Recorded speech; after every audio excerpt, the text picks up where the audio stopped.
In the summer of 2016, I did the sensible thing. I quit my cushy job at a hedge fund to write a play about my family's murder. He was my friend's younger brother, a kid from our neighborhood. He came over a handful of times to raid our family snack cabinet. My mom actually used to wave to him from the van and say, "He's going through a hard time. I just want to make sure he knows that I see him." He broke into our house a couple of days before Christmas, looking for some stuff to sell for cash.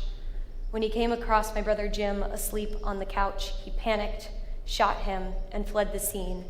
Then he realized he forgot his coat. By the time he came back, my mom had found Jim. Because he knew that she recognized him, and to quote him, because she wouldn't stop screaming, he shot and killed her too. He is currently serving back-to-back life sentences in a prison in southwestern Virginia.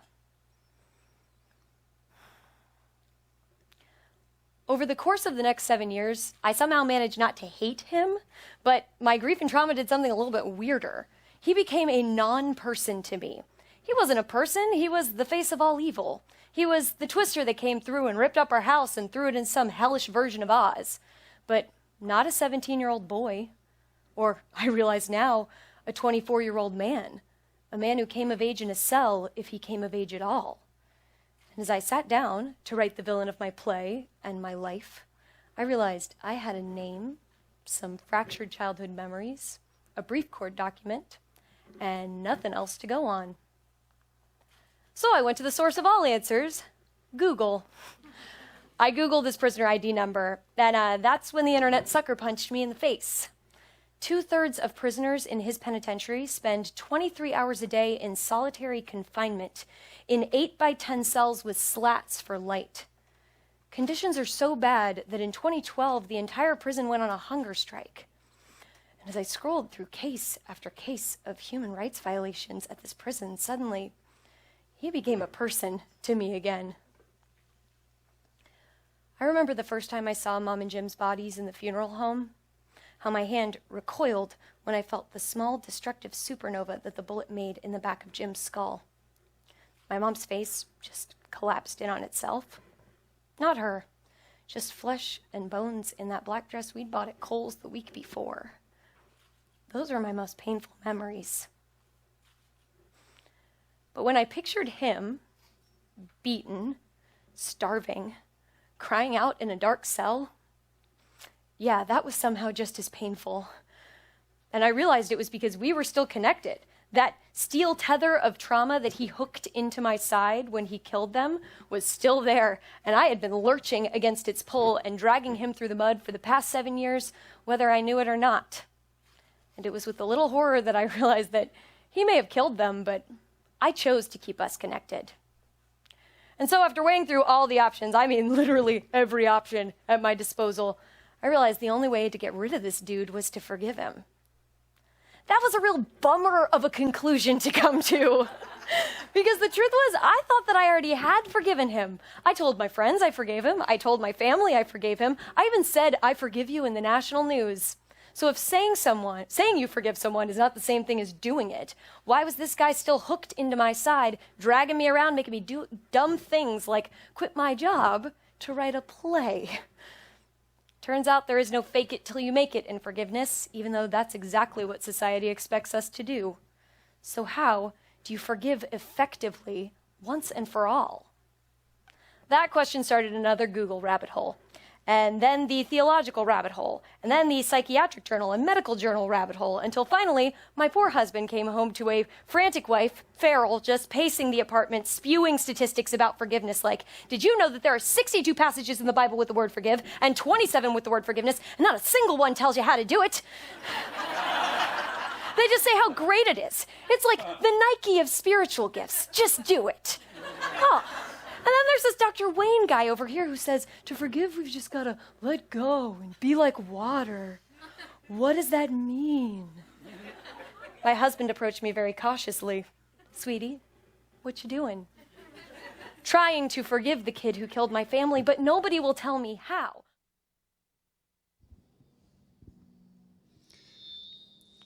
Well, we're a little live here. There we go. Thank you so much. Welcome, everybody. It's good to see all of you today. The crowds are getting a little bigger, and it's starting to feel a little bit more like church. But, I don't know. There's still something cold about this. We're all separated. We can't sing. And worst of all, where are Bob's Donuts? I'm just missing not only the sweet, but the conversation that comes with the sweet. Welcome to all of you as well who are watching online. And let me just also prime you. This next week, obviously, we have John who's leaving, and we're going to be saying goodbye to him. But then the following week, the first Sunday in July, Shelley doesn't know this yet, but we're going to talk about it tomorrow. We're going to figure out how to do communion here live, which also means that while you folks are watching us online, that you should participate as well. So just a little preview. That was Sarah Montana, not Hannah Montana, two very different people. And I have to tell you that that little video has just rocked me. I have watched it since I became acquainted with it. I have watched it time and time and time again. What you saw is first 4 minutes. I have no idea how to cut it down. I just had to show you the whole business. I wanted to show you the whole 16-minute talk, but you're going to have to look at that on your own. I'll put a link up later on. It rocks me because, she's so real, and she's so vulnerable about something we all know and understand, and it's real. And it's raw. And there isn't a soul here today or a soul who is worshiping with us who has not or is currently experiencing something just like this. And sometimes, the author of your hurt is a complete stranger, like it was for her.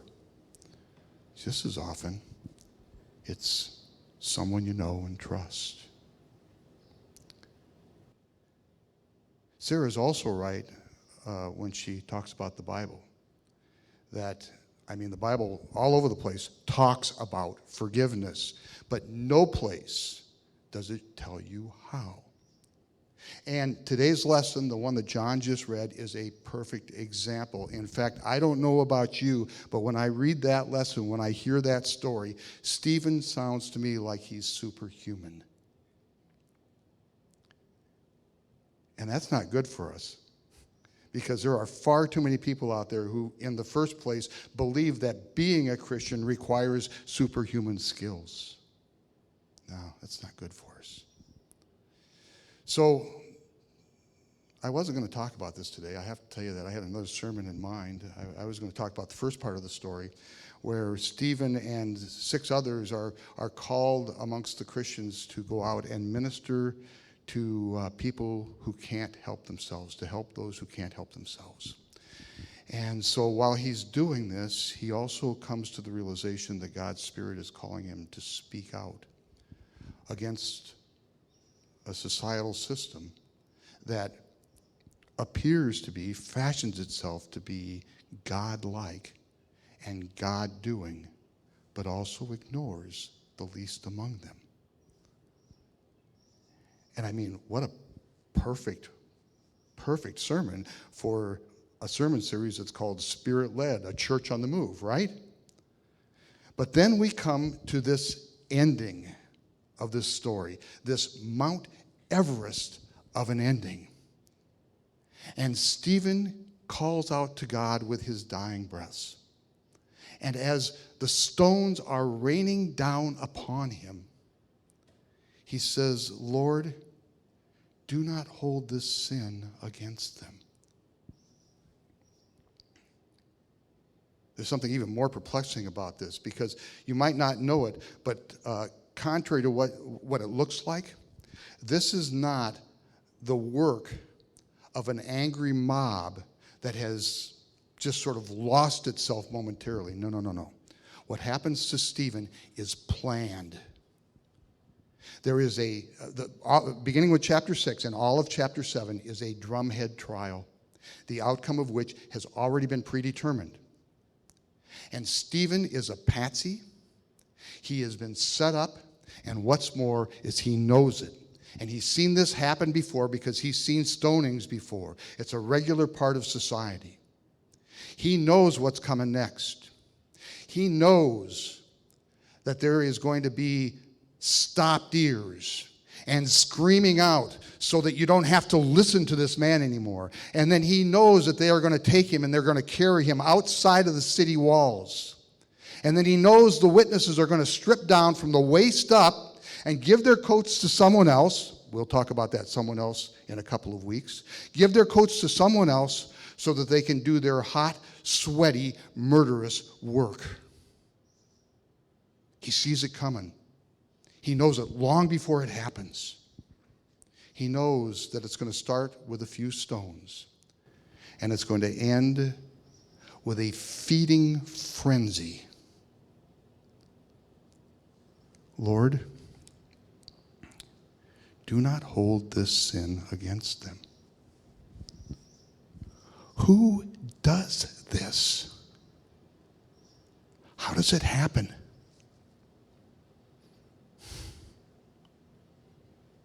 What'd she say? 62 occurrences of the word forgive in the Bible? 27 of the word forgiveness? Not one of them tells us how. And I don't know either. That is why, my wife can attest to this, that I've spent the last 3 days with an open Bible and an empty legal pad. So I don't know exactly where the sermon is going to go just yet. I have an idea, but I don't know where it's going to end up. But I do know this. I know what it's not going to be. It's not going to be a bunch of trite sayings. And it's not going to be a 6-step plan tied up in a neat package that sounds perfectly correct but does absolutely nothing. And it sure is not going to be this. It's not going to be me telling you. I don't want anyone to get the impression that there is anyone on the planet who knows how this works. So let's stop here for a minute. I got to collect my thoughts. Let's sing.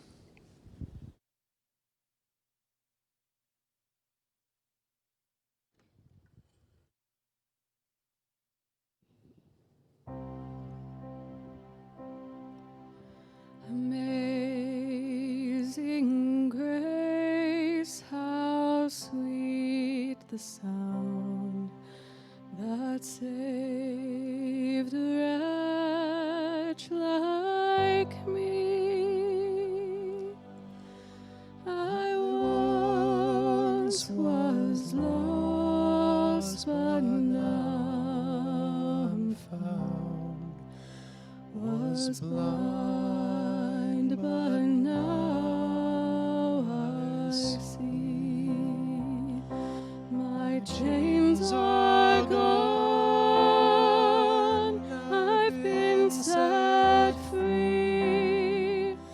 My God, my Savior has ransomed me. And like a flood, His mercy reigns. Unending love, amazing grace.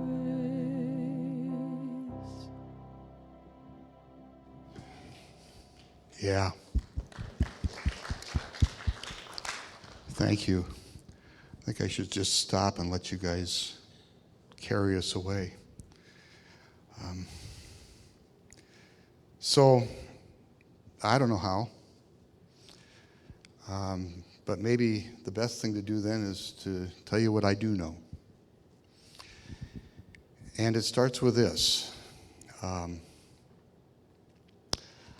In my line of work, I end up hanging around people who are victims. Lots of them. People who have been injured by someone and they don't know what to do with it. And so they'll, after church, they'll catch me in the hallway as I'm grabbing a cup of coffee, and they'll casually say, "Hey, do you have a few minutes this next week sometime?" Or else they'll stop by the church and they'll drop off something for the food pantry, and then they'll poke their head into the office and ask Shelley if I'm in. And then if I'm not in, they'll talk to her. You're better off talking to her than me, I'll tell you that right now. She's good at what she does. And sometimes they'll bump into me at the grocery store, and we'll spend 20 minutes in the produce section examining the gala apples and quietly talking about this thing that just won't go away. They describe it in many different ways. But when I hear them describing it, this is how I imagine what's happening to them. And the reason I imagine it happening to them this way is because it happens to me this way. I imagine a hardened, calcified shell. Not a scab. A scab is something the body creates as part of the healing process. It's not a scab. There's no healing here. It's a crusted shell. Underneath it is this deep, raw pain that has seemingly no chance of ever going away. And that pain, that shell, it's there. It's there to protect the hurt. Won't heal it. Just lets it sit there. Protect the hurt and hide it from others so they can't see it.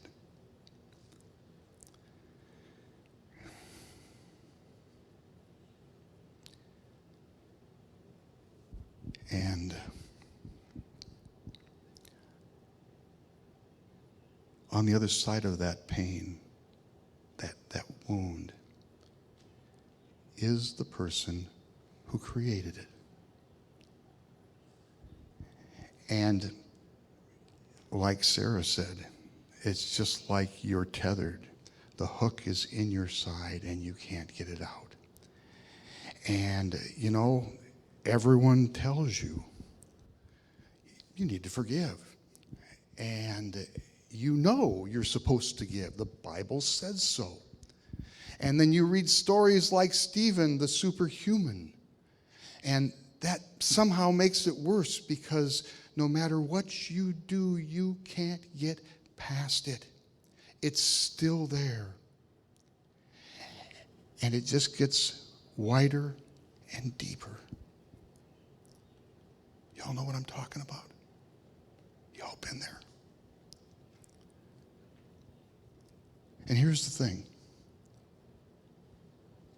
The longer it's there, the more entrenched it gets, the more calcified it gets, and the more painful it gets. And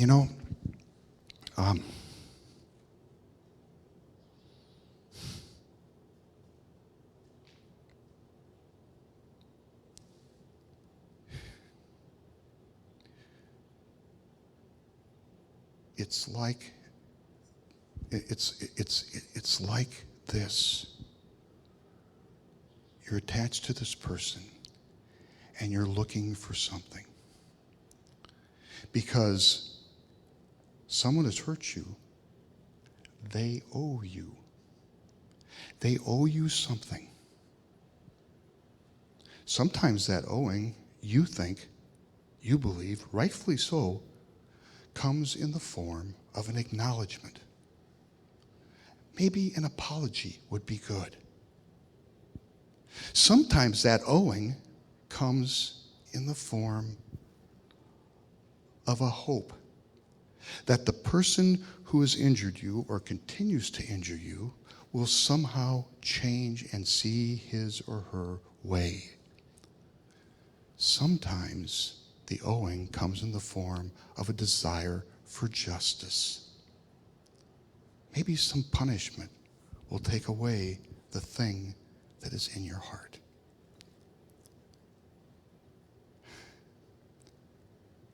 But here's the thing. The longer it goes on, the deeper it gets. And, you know, this is what Sarah Montana says, and I think she's right. It looks hopeless, but it's part of the process. It's part of what has to happen. Because at some point, you will begin to ask yourself a question.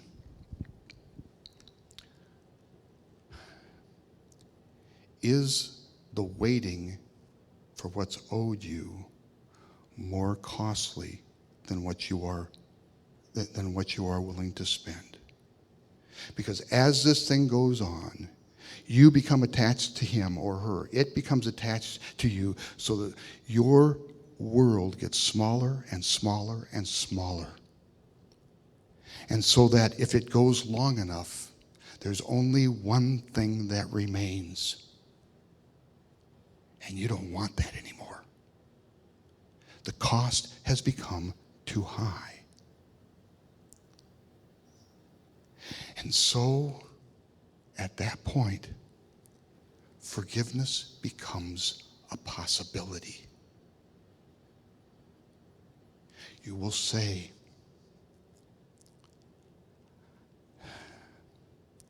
you hurt me.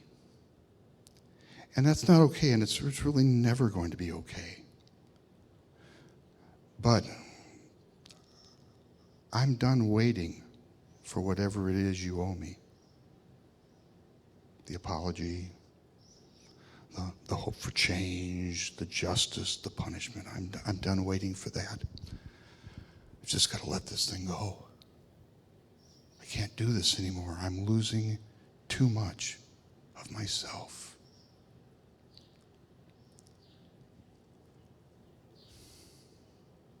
Let's sing.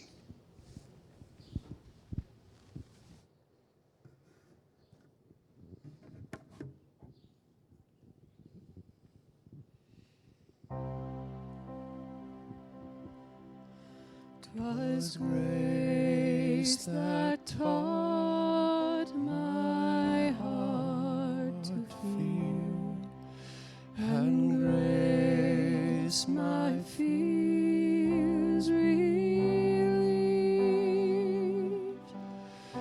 How precious did that grace appear, the hour I first believed.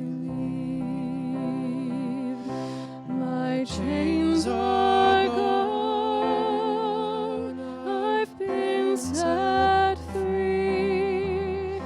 My God, my Savior has ransomed me, and like a flood, His mercy reigns, unending love, amazing grace.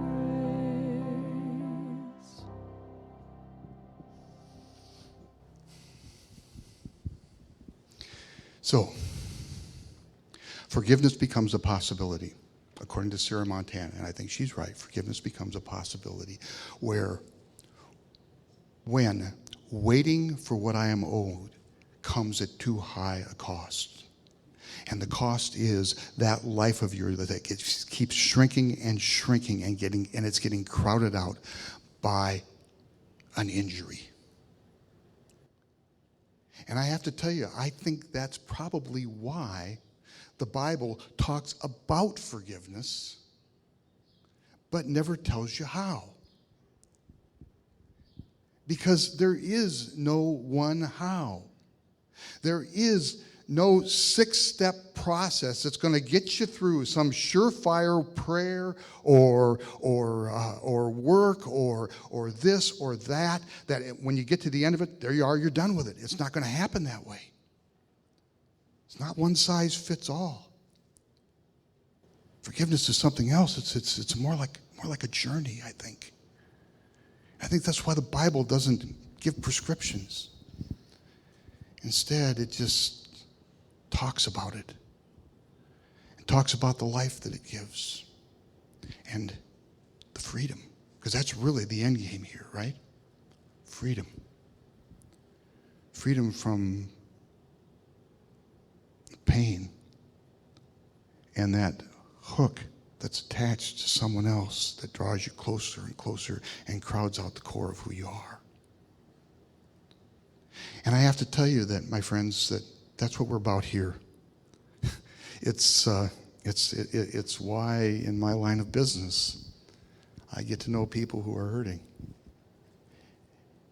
You see, if we're going to be a Spirit-led church on the move, it's really taking up the journey of our neighbors and walking with them. No timeline here, no pressure. Just everybody needs to let it happen in their own way and in their own time. And if you find yourself saying, Pastor Dave, this is all very nice, but this person owes me. I can't just let that go. What that means is you're not there. And I'm not saying that judgmentally. I'm just saying as a matter of fact, you're not at that point where forgiveness becomes a possibility. Keep coming back. Keep being a part of this family. Because there are all kinds of people. There isn't a soul in this room or a soul out there that has not walked this walk. And we are here to walk it together. My friends, more than any program that the church produces, and Beth, you and I have been talking about programs till the cows come home, haven't we? More than any way we massage or change worship or try to find ways that to connect, more than that, we are first and foremost people who are on a journey, and we walk with each other wherever they are. Walk beside them and let them know that they are never alone. Amen.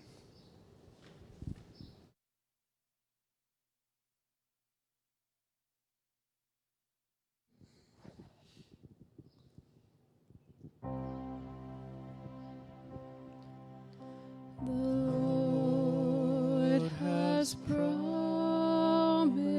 good to me. His word my hope secures.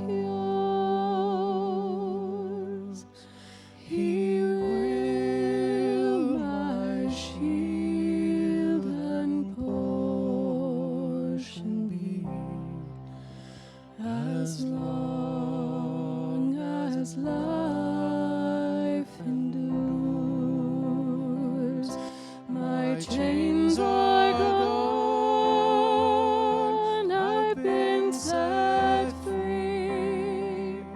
My God, my Savior has ransomed me, and like a flood, His mercy reigns, unending love, amazing grace. My chains are gone, I've been set free.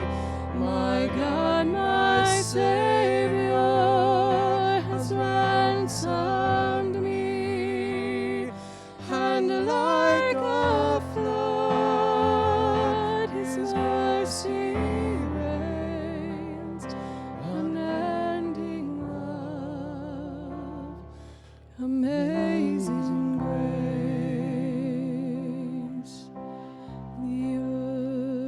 shall soon dissolve like snow. The sun forbear to shine, but God who called me here below will be forever mine, will be forever mine. You are forever mine.